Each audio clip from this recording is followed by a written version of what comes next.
Halo semuanya, selamat datang kembali di kanal kami. Hari ini kita akan melakukan perjalanan kembali ke abad ke-13, sebuah era yang didominasi oleh derap kaki kuda dan gema jenderang perang. Kita akan mengungkap salah satu kekuatan militer paling tangguh dalam sejarah, Kekaisaran Mongol. Bagaimana sebuah bangsa nomaden dari padang rumput Asia Tengah berhasil menaklukkan sebagian besar dunia yang dikenal saat itu? Jawabannya terletak pada kejeniusan strategi pertempuran mereka. Mari kita selami lebih dalam taktik-taktik yang membawa Genghis Khan dan pasukannya menuju kemenangan demi kemenangan. Kita akan mulai dengan pertempuran pertama yang menandai awal dari invasi Mongol, sebuah momen yang mengubah jalannya sejarah. Disinilah kita melihat cetak biru dari strategi pengepungan mereka. Pasukan Mongol bukan sekadar gerombolan barbar, mereka adalah insinyur militer yang ulung. Mereka akan mengisolasi sebuah kota, memutus jalur pasokan dan komunikasi, lalu memulai serangan psikologis. Dengan genderang perang yang tak henti-hentinya dan teriakan yang memekakkan telinga, mereka menciptakan atmosfer teror yang meruntuhkan moral para pembela kota, bahkan sebelum pertempuran fisik dimulai. Mereka juga ahli dalam mengadopsi teknologi. Mereka akan merekrut insinyur dari wilayah yang telah mereka taklukkan untuk membangun mesin-mesin pengepungan canggih seperti trebuchet dan katapel raksasa. Kombinasi antara teror psikologis dan kecakapan teknis inilah yang membuat tembok kota setebal apapun tampak rapuh di hadapan mereka. Setiap pertempuran adalah kisah tentang perlawanan yang gigih dan kehancuran yang tak terhindarkan. Perjalanan invasi Mongol dipenuhi dengan contoh kota-kota yang berani menantang, namun akhirnya harus takluk. Pilihan yang diberikan selalu jelas, menyerah tanpa syarat dan hidup sebagai bawahan, atau melawan dan menghadapi pemusnahan total. Pilihan kedua seringkali berakhir dengan kehancuran yang mengerikan. Ini bukan sekadar kebrutalan tanpa tujuan. Ini adalah bagian dari strategi besar yang dirancang untuk menyebarkan ketakutan. Kabar tentang nasib kota-kota yang melawan menyebar seperti api, membuat kota-kota berikutnya berpikir dua kali sebelum menutup gerbang mereka. Ini adalah bentuk perang psikologis dalam skala makro, di mana satu pertempuran brutal dapat menaklukkan 10 kota lain tanpa perlu mengangkat senjata. Kunci keberhasilan Mongol tidak hanya terletak pada pengepungan, tetapi juga pada kejeniusan para pemimpin mereka di medan perang terbuka. Genghis Khan dan para jenderalnya seperti Subutai adalah ahli strategi yang brilian. Mereka memahami pentingnya intelijen, selalu mengirim mata-mata jauh di depan pasukan utama untuk memetakan medan, mencari sumber air, dan mengidentifikasi kelemahan musuh. Mereka juga membagi pasukan mereka menjadi unit-unit yang lebih kecil dan fleksibel, masing-masing dipimpin oleh komandan yang kompeten. Struktur komando yang terdesentralisasi namun sangat disiplin ini memungkinkan mereka untuk bereaksi cepat terhadap perubahan situasi di medan perang, mengungguli lawan-lawan mereka yang seringkali kaku dan lambat. Sekarang, mari kita bahas senjata paling ampuh dalam arsenal Mongol, yang bahkan lebih menakutkan daripada busur komposit mereka, perang psikologis. Genghis Khan adalah seorang master dalam seni memanipulasi pikiran lawan. Ia mengerti bahwa ketakutan bisa menjadi senjata yang lebih efektif daripada pedang. Pasukan Mongol dengan sengaja membangun reputasi sebagai kekuatan alam yang tak terhentikan. Algojo yang diutus oleh langit. Mereka menyebarkan propaganda yang melebih-lebihkan jumlah pasukan mereka. Taktik sederhana seperti menyuruh setiap prajurit menyalakan beberapa api unggun di malam hari akan menciptakan ilusi pasukan yang jauh lebih besar daripada kenyataannya, membuat musuh gentar dan ragu untuk menyerang. Teror adalah alat utama mereka.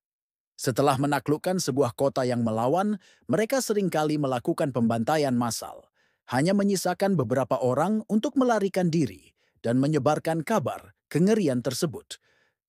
Cerita-cerita tentang tumpukan tengkorak dan sungai yang memerah karena darah bukanlah isapan jempol, melainkan pesan yang dikirim dengan sengaja. Pesan itu sederhana, perlawanan sia-sia dan akan berakhir dengan penderitaan. Tujuannya adalah untuk membuat musuh-musuh berikutnya menyerah tanpa perlawanan sama sekali, menghemat waktu, sumber daya, dan nyawa prajurit Mongol. Ini adalah kalkulasi brutal yang terbukti sangat efektif. Untuk lebih memperkuat ilusi kekuatan mereka, Mongol menggunakan berbagai teknik penipuan.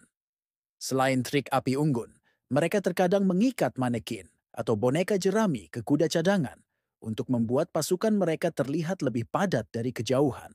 Mereka juga akan menimbulkan awan debu besar dengan menyeret dahan-dahan pohon di belakang kuda mereka, memberikan kesan kedatangan pasukan yang masif. Semua ini dirancang untuk menyerang psikologi komandan musuh, membuat mereka membuat keputusan yang salah, berdasarkan informasi yang keliru, dan pada akhirnya meruntuhkan semangat juang seluruh pasukan.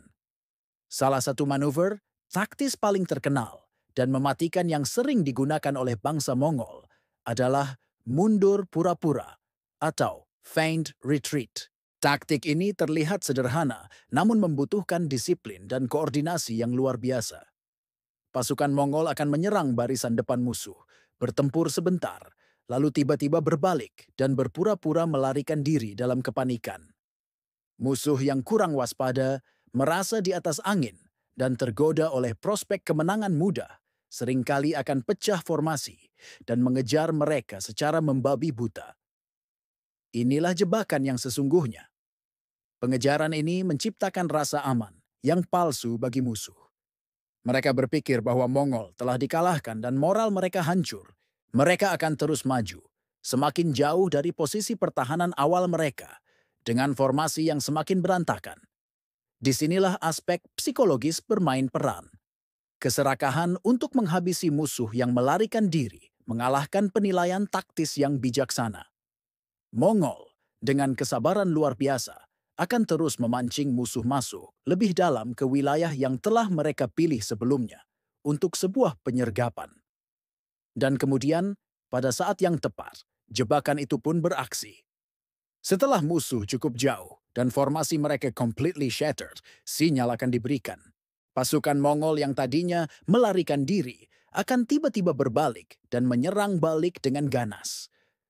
Secara bersamaan, unit-unit kavaleri Mongol lainnya yang telah bersembunyi di sayap, di hutan, di balik bukit, atau di lembah, akan muncul dan menyerang dari samping dan belakang. Musuh yang tadinya mengejar kini mendapati diri mereka terkepung, panik, dan bingung. Formasi mereka yang rusak membuat mereka tidak dapat mengatur pertahanan yang efektif.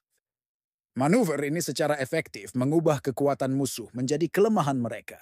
Pasukan infanteri berat yang kuat dalam formasi defensif menjadi mangsa empuk ketika tersebar di medan terbuka. Kepanikan dan kebingungan menyebar dengan cepat. Disiplin Mongol yang luar biasa memungkinkan mereka melakukan manuver kompleks ini dengan sempurna, sementara ketidakdisiplinan musuh dalam pengejaran menjadi kehancuran mereka. Kemampuan untuk mengendalikan tempo pertempuran, memancing emosi lawan, dan menyerang pada saat yang paling rentan adalah inti dari dominasi Mongol di medan perang. Perang psikologis melalui taktik mundur, pura-pura ini secara signifikan membentuk jalannya banyak pertempuran kunci. Itu mengubah apa yang seharusnya menjadi kekalahan menjadi kemenangan telak. Taktik ini dikombinasikan dengan penggunaan propaganda dan teror yang sistematis, menjadikan pasukan Mongol sebagai kekuatan yang tak terduga dan menakutkan di mata musuh-musuh mereka. Mereka tidak hanya berperang di medan fisik, tetapi juga di medan mental. Dan seringkali, pertempuran mental inilah yang mereka menangkan terlebih dahulu. Jadi, kehebatan militer Mongol bukanlah sekadar tentang jumlah atau kebrutalan, melainkan sebuah simfoni kompleks dari strategi, disiplin, mobilitas, dan penguasaan perang psikologis. Mereka adalah master dalam mengeksploitasi kelemahan manusiawi, ketakutan, keserakahan, dan kepanikan, dan mengubahnya menjadi keuntungan taktis. Terima kasih banyak telah menonton video hari ini. Semoga wawasan ini memberi Anda gambaran yang lebih jelas tentang kejeniusan militer di balik Kekaisaran Mongol. Jangan lupa untuk like, comment, dan subscribe agar tidak ketinggalan konten-konten sejarah menarik lainnya. Sampai jumpa di video berikutnya.